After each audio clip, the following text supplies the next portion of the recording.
Y'all, it's your girl Ashley, and you're listening to Sex with Ashley podcast, where we talk about pleasure, sex, relationships, and how to feel confident in your body without the shame. If you're ready for real talk with real tools, you're in the right place. Now let's get into it.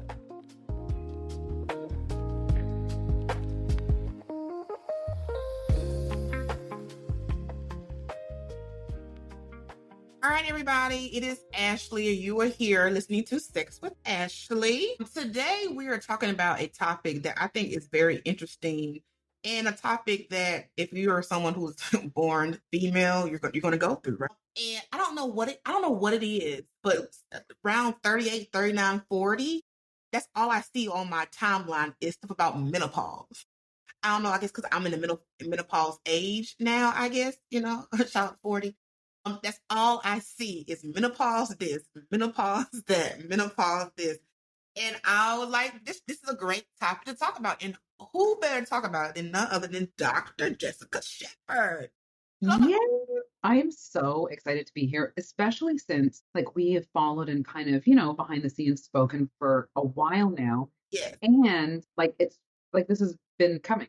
We Yes. needed to have this time a long time ago. We did a long time ago. Dr. Shepherd. So tell people who may not know you who you are, right? And why do you focus on menopause so heavily?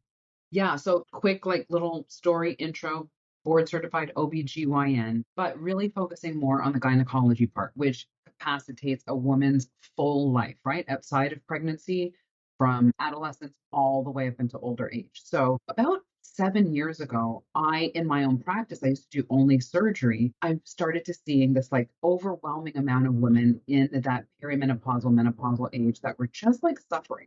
And so I was like, I feel like this is a underserved age group in women. I had no answers. And so I was like, this is my jam. This is where I want to focus my time. And so I really transitioned into speaking to perimenopausal, menopausal women and figuring out what it was that was going on in this transition that I needed to pay more attention to as a provider. And so that's the scope of what I do now. And I am so excited because obviously you can see, as you were saying before, the whole algorithm of social media, now the FDA taking off, the black box warning off of hormone therapy. This is what we needed to do a long time ago. Focus on women in mid-age. Yeah, and it is everywhere. So let's do a little menopause 101. So what is like regular everyday terms? What is the difference between perimenopause and menopause? Because they're not the same thing. They are not the same thing. I would say the main difference, and I hear people asking this question every day. What are the differences? The main difference is perimenopause, when you have hormone fluctuations as they're starting to decline, getting ready for menopause, you still have a cycle, whether it's regular, spotting, bleeding heavy, it doesn't matter. If you are having some type of menstruation, you're still perimenopausal with symptoms or without. Menopause is when your cycle is done. Like your ovaries are likely you're not secreting estradiol anymore. You will not have a period. And then you will also have symptoms or not. So I think both of them can have plus minus symptoms or varieties and severities, but a cycle, perimenopausal, no cycle, menopause. And then you stay menopausal until the day that you die. And so what age does perimenopause kick in? Yeah, there's no magic age, but typically when we look at the biology of what the ovaries are starting to do, it starts in latter 30s, a little tinker here and there of, estradiol kind of declining and progesterone as well, which starts first. Then I would say mid 40s is really where you start to see a lot of those changes that we talked about, symptoms, but also changes in cycle. Average age of menopause is about 52. So that really, if you thought about what I just said at the starting of it, that could really be a 15-year time frame of when you're going through perimenopause until you hit menopause. And so, okay, I know you said so the obvious signs of perimenopause, I'm guessing, is skipping periods or not having period and hot flashes, the typical things, right? So I like to put it in buckets of symptoms of hot flashes, night sweats, irritability, sleep disturbances, mood change, decrease in libido, is in the symptom bucket. And then I also put it in the bleeding bucket or the menstrual bucket of some people have normal cycles until they just don't anymore. But a lot of women experience change in their cycles of frequency and how much bleeding they do and etc. So what is one myth about menopause that you want to debunk? I would say the full experience and story of menopause is 1 month that I wish I could just like bust in its face because everyone, no matter how they experience it, I feel that it got such a bad name and so stigmatized that no one really wanted to go through it or talk about it. And so, what I would say is now, when I look at it and I see so many women in my office and travel around the world talking about it, is if we change that narrative of what it is we're going to go through, because every woman will go through it, so why would we vilify it and think of it as this dreadful time in our lives and move more towards the phase of, this is something that's going to happen. How do I do it with the best knowledge, education, tools so that I can go through it in a way where I can honor this change and make good choices so that the rest of my life that I have decreased symptoms, I have good quality of life, and I can enjoy the second chapter. So I'll say, I think my generation or the generation, maybe generation, I'm an older, You're so what? an older millennial. Am I a millennial? I don't know. I think I'm above a millennial. I don't know why I hear something. I hear like this wind noise. Do you hear that wind noise? Hmm. Let me, I'm gonna mute mine and see if did it go? Okay, yes, I'm back on. Can you hear me? I can hear you. It's gone. Can you still hear it? Yes, not but not a lot. I can't hear it at all. Try and mute yours and come back on and see if it So I'm muted now, and then now I'm unmuted. Can you hear it still? very low. Yeah, I don't know what that is. It's like so low. Yeah, because there's no fan here or anything. So okay, but I like my generation. Okay, my mother's generation. My mom was in her 60s, and so I often say I feel like they did a not a disservice, but they did not really prepare us for the things that were to come. I don't feel like Hmm. they didn't tell us, when you get to a certain age, you're gonna have all these things. And I think my generation is doing a very good job Yeah. of letting people know, the younger generation, oh, this is what you have coming up, right? This is what you have to look forward to. These are the things that's happening. Because when I heard of menopause, like you said, it's always some type of negative thing.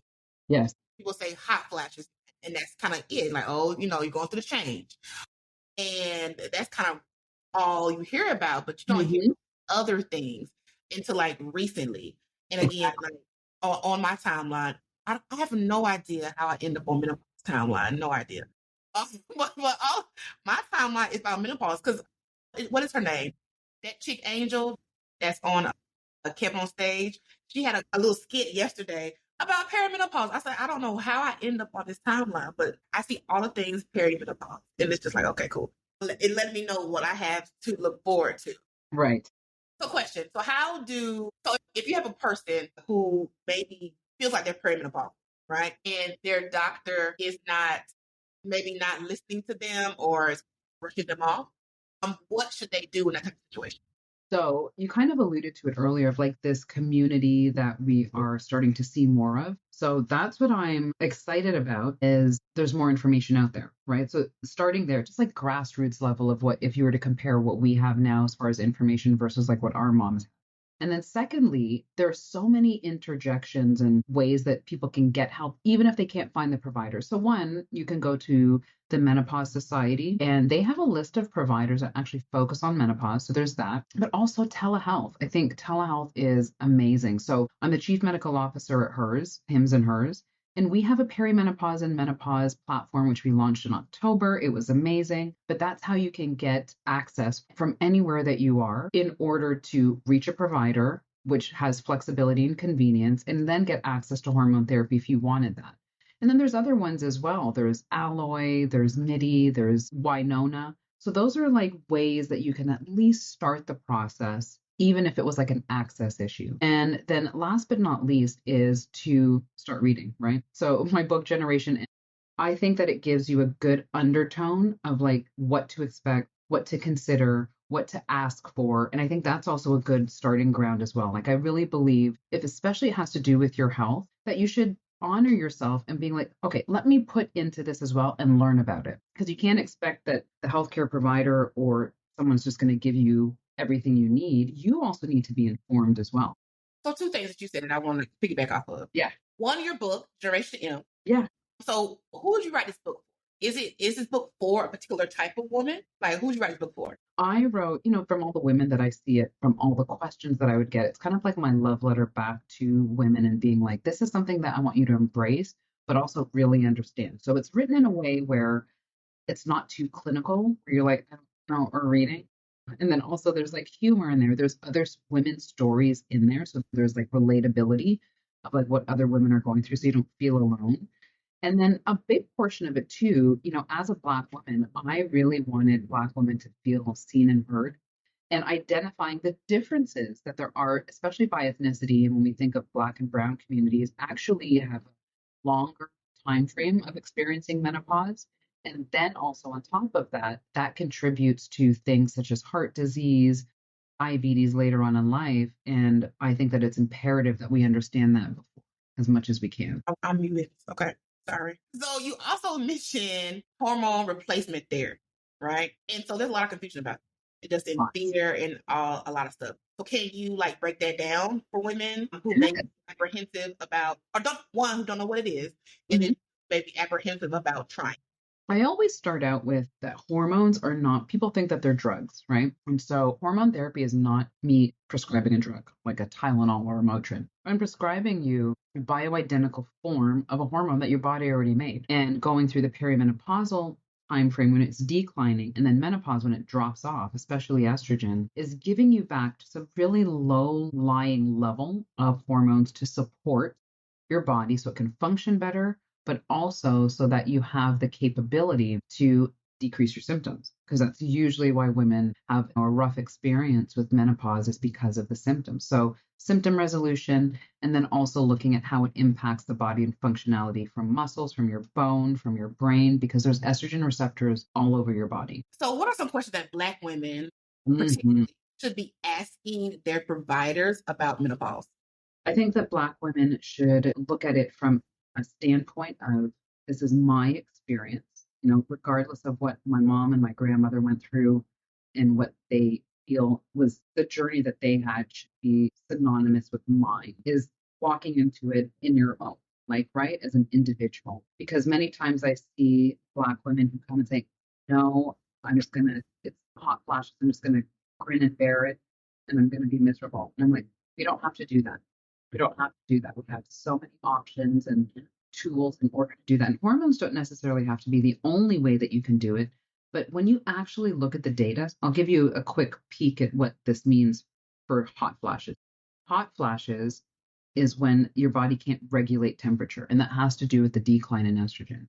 But it also changes some of the way that your brain is able to operate, right? So, not like in a traumatic way, like a car accident, but over time, the more intense your hot flashes are, and the more that you have them as far as duration in years, which Black women typically have a longer time frame of experiencing symptoms from menopause. Later down the road, it can impact things like cognitive decline, right? So it's not so much that, yeah, you got through it on your own and natural and you were able to not have to take hormone therapy and you did, 8 to 10 years of like, these hot flashes are horrible, but I did it without anything. I'm thinking of what one, why are you suffering? Like, why are you doing this to yourself? You don't have to do this. And down the road in your 70s, 80s, and 90s, if you want to actually decrease the risk of having cognitive decline, then estrogen actually is going to help you. So, one, you're getting your symptom resolved. And two, later on in life, you're like, I actually want a good quality of life and not have to necessarily increase my risk of cognitive decline. Why don't I consider it? As Black women,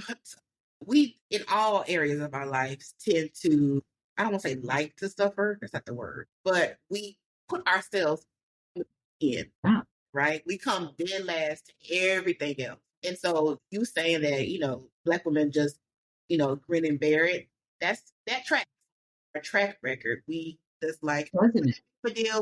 We just like we'll be okay. We don't like we're like, murdering people. I feel like, do we feel like we're going to get an award? I don't know because We're I not. don't why we do, but we need to do better and stop doing Yes, that. much. And why? So why do you think that you said that we have symptoms? We experience symptoms longer than any other racial people. Why do you think that is? I wish I had the answer for it, but what I do have an answer for is the data behind. There's a study that was done. It's called the SWAN study. And what they were looking at are different ethnicities and the experience based on symptoms of what happens for women based on ethnicity. So there were five ethnicities that I identified: Caucasian, Hispanic, Black, Japanese, and Native American. I think Native American was the fifth. And looking at from hot flashes, night sweats perspective, there were other things that they looked at as well, but let's take that. What are the years in average duration that they're going to experience? One, Black women have increased frequency and intensity of the hot flash, right? So there's that. But when we looked at years, the least was Japanese women, around 4.5 years of going through average hot flashes, night sweats, right? So could it be plus or minus that? Black women, 11 to 12 years. So it's not so much like I'm going to grin and bear it, but if it did go to the length of 12 years of going through something that is really impacting your quality of life, 10 to 12 years of giving up, whether it's time, whether it's energy, whether it's discomfort, not going out with your friends, impacting your relationship with your partner, like the list goes on and on. And so again, going back to where is it internally that we feel we have to do that amount of suffering? And if I were to ask the question to someone who like does amazing work in sociology and history, I think that there's like a historic perspective to that. And I am trying to change that in this capacity, at least, because I know menopause. Like, let's not do that. Let's not feel we have to, especially when the statistics and studies show that just for this transition alone, we have more of it and longer. Yeah, that's yeah. 11 and 12 years is a long time. It is that literally. So, okay, you said you were almost 40, right? 40. But let's expand that. So 50, can you imagine like at 50, hey, I'm still doing that thing. So that's I would be like, actually, why are we still doing that? Like insert like blank, like insert something into the blank. Oh, I'm still suffering from name it for 10 years. and I wonder too. Maybe it's just me. This episode is brought to you by Pleasure Please, my book that helps you build confidence, communicate your needs, and reclaim pleasure without shame. Available now on Amazon, Barnes and Nobles, and wherever books are sold. So I go to the doctor once a year. I know they tell you to go every 3 years now to get like a pap smear. I go every year though, because no, you're not gonna kill me. I'll be there every year. And if you're going to the doctor to get a pap every 1 to 3 years, are women not having the conversation while they're there? Are they not saying, "Oh yeah, and by the way, I'm already here"? That is a great question because I will tell you that there are two sides to that.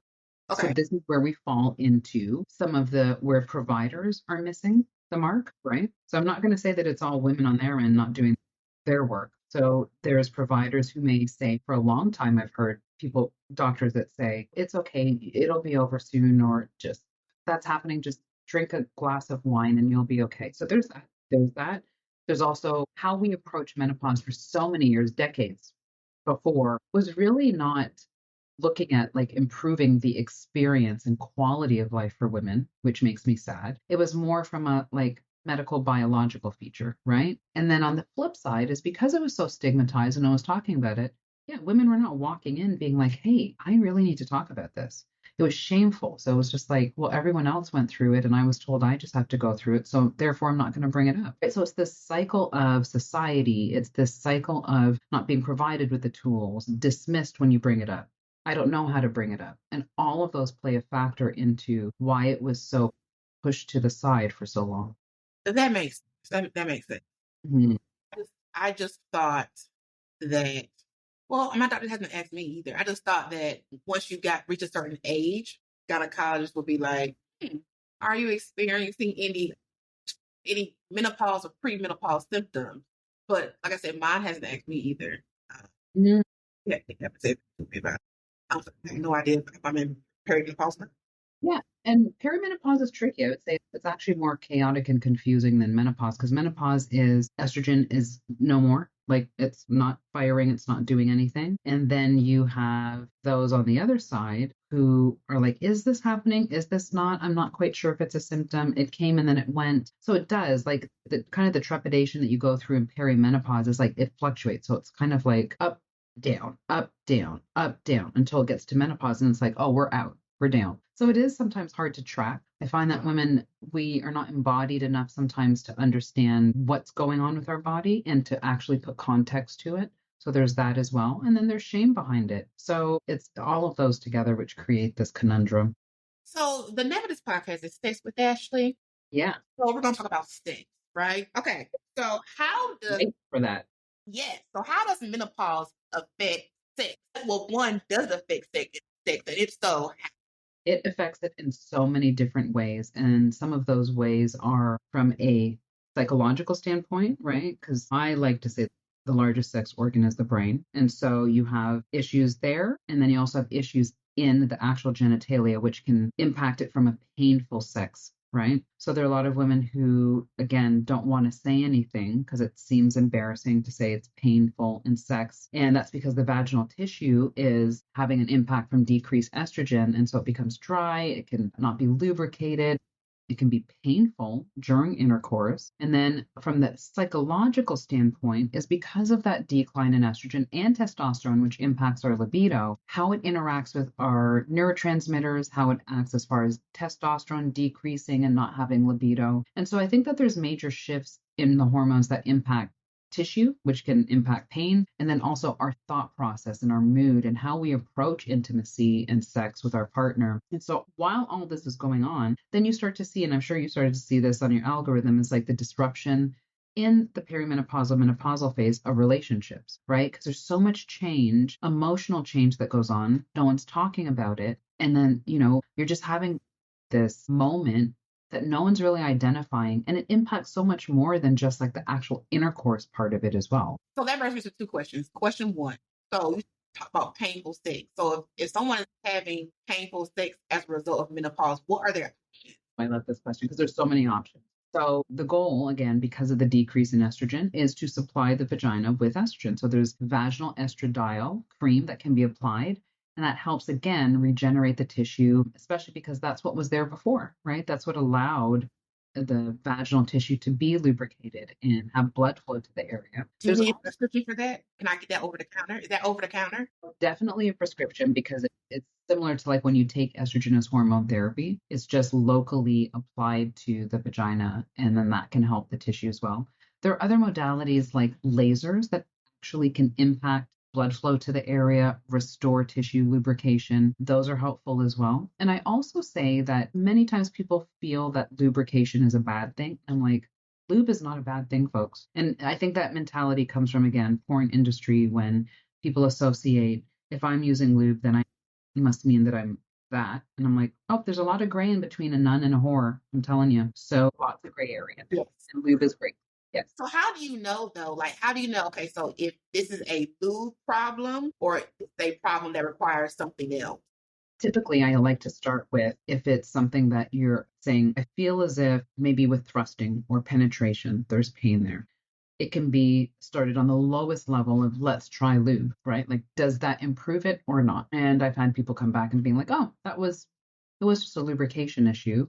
Maybe I make lubrication naturally and I need something to sustain it. The other part of it is lube didn't work. And so then I'm like, all right, let's work our way down into this might be more vaginal atrophy, which is the term that we use medically for tissue changes due to the decline in estrogen. And that's when we would go the route of being like, let's try vaginal estrogen. Yeah. I'll often tell people that one, if sex is painful, that means that something is wrong. Yeah. So definitely should listen to your body, Yes. and definitely go to a doctor because, and like you said, I love lube. I think lube should be used all the time, but sometimes what you have is beyond need Yes. lube, and only will know that if you go speak to someone Yep. and get the help. So Exactly. So it means coming out of yourself and just being like, I need to talk about this. And again, people don't want to talk about sex if it's in a perspective where they need help. right. So we talked about also about how women have all this shame and it affects their connection and relationship. So how can a woman who is, their body's going through changes. So how can they have the conversation with their partner in a way that is fruitful? I think that this is another reason why we do start to see kind of disruption in relationships is because that is a very difficult conversation, not only for the woman. I think when you look at context, men typically have ego associated with that, right? And so even though it's coming from the woman and saying this is a menopausal experience, has nothing to do with you, then it still might reflect to a partner of it was me, right? So those are difficult conversations. Also, it does reflect upon a stage in your life, which again, maybe women were not necessarily excited to get to. And so that's a kind of self awareness of, I'm here, right? What does that really mean? How have you taken it in? Have you prepared for it? Do you sit with it? Are you resentful? And then I also feel I'm a very big proponent of therapy. And a lot of times I tell patients, whether it's just the individual for the woman, to really like, how do I address this? Like, what is going on, and how do I reconstruct the emotional aspect of going through menopause? And then couples therapy, or even a sex therapist, right? Because there may be some changes that need to occur, but that can be attended to by, I think, getting help in that aspect is so helpful because it takes off the stress of one person having to come up with all the answers or someone feeling like they're being attacked. And you can have someone who's like, this is something that we can get through. Here's the help that you need, and I'm here to provide it. And so this kind of, you were kind of already answered my next question. My next question was, your midlife can be, joyful and you can flourish in your 40s and beyond. It's not the place where your sex life goes to die. At least not in women, but men, it's a different story. So how do you help women rewrite the narrative in their head? Like, oh my God, I'm 40 plus or I'm in menopause and here I am. Like, how do you help them realize that, they still have some very good years left? Oh my gosh, like so many good years left. I think that when we look at the past, like our previous years prior to that, if you really think about it, a lot of that time was spent in angst, anxiety, I'm not sure who I am, relationships starting, ending, taking care of other people, like namely kids if you have kids. And a lot of that is wrapped up in not really focusing on who you are. And so this next chapter needs to be that one that you get to write, and that the end of your reproductive years, for what it was worth and what how good it was to you, how good it wasn't to you, can now be rewritten in another chapter. And I find that, when you should, hopefully by then have some experience just of life and who you are. And that should be now entering into that, a part of entering that phase is like, I am so happy that I'm here as an individual. Let's do this. Do you know of any like online spaces or spaces in real life where people where women can go to like have the conversation around menopause? It's a safe space. People can, they can share what they're going through. Yeah, that's a great question. I think that there are some what we call menopause coaches. Those are very helpful. Didn't know they had those. Yes.